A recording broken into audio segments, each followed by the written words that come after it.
Hi, my name is Tim and I'm forgiven. You know, we're at the brink of healthcare, and I believe that healthcare is a very dangerous policy. The government has no business in healthcare. And if we pass this bill, it's going to be extremely difficult to repeal, and it's going to be unbearable for our country. You cannot have freedom and no freedom at the same time. And this is no freedom on the healthcare side of it. What scares me even worse is that the healthcare bill failing and then America sitting back and saying, we did it. I think that this is the trumpet call to action. If the healthcare does not pass, we still have to do everything we can to change America.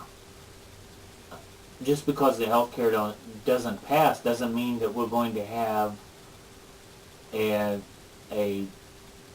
growth in business and a growth in employment and a drop in the unemployment rate. And there's no reason for America, there's no reason for a 10%, 6%, or 5% unemployment rate. The only reason for there to be any unemployment is because men and women don't want to work. And that should be the only reason why they don't have a job in America. If we decide that everything's okay and we just forget about politics, we're not going to fix this unemployment rate. The government, not a single soul, and I'm blaming the Republicans and the conservatives for this as well, not a single soul is marching for what needs to be done in America to fix this problem. And somebody has to decide somewhere along the lines that they have a personal responsibility to fix this problem. And if they don't take personal responsibility to do what they can, then who will? I've a long time ago decided, not a long time ago, it took me a long time to get to this point, but it's probably been less than a month where I've actually been politically motivated to do this sort of stuff. I've always talked about elections. I've always talked about government policies. Everybody who knows me knows I've always had something to say about it. And but that's not enough. And I love to say that, I did enough. I was doing enough. Because I hate to think that I wasn't. But I wasn't. And if you're not doing more than just talking about it, and you're probably not talking about it, the general policy in society is to not talk about religion and not talk about politics. And this is where we've gotten into serious trouble. And these are the most important things for a citizen, a human being, to be concerned about. If we're not concerned about religion, if there is a God, which I think there is, then everybody's either ignoring it or, they're ignoring it. If you're not involved in politics and talking about it, then it's going to those who are involved and who are talking about it. They're going to be in control. They're going to be doing things. And so you're just leaving people to whatever happens. As far as religion goes, if you're happy with your religion, you believe in your religion, and you feel like you're going where you need to go, then you're fine. And if you just leave it at that, then you're letting the rest of the world go to whatever the alternative is.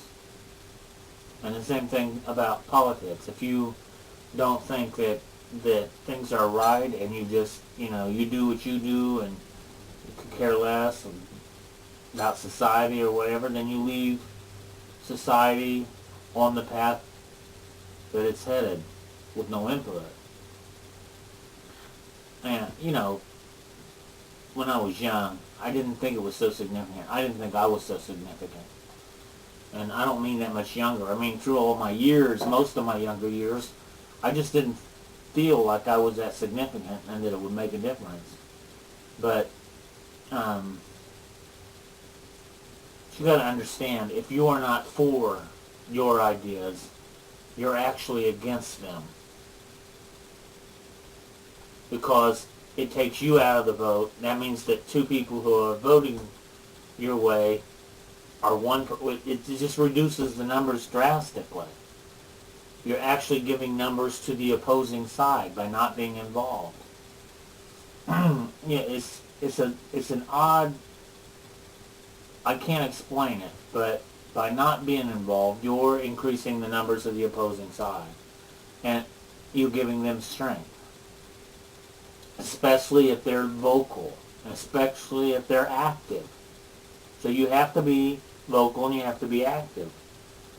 I don't care what side you're on, because I really feel that the only way to fix this problem is to discuss it, to bring it to the table, to bring it to being a normal part of society. When you run into each other at the grocery store, you talk about the politics. When you run into each other at church, you talk about politics. When you run into each other, in the park, you talk about politics. You walk across to your neighbor and you talk about politics. If we're not cultivating politics, then we're not growing, we're not changing, and we're not influencing. We're not being influenced.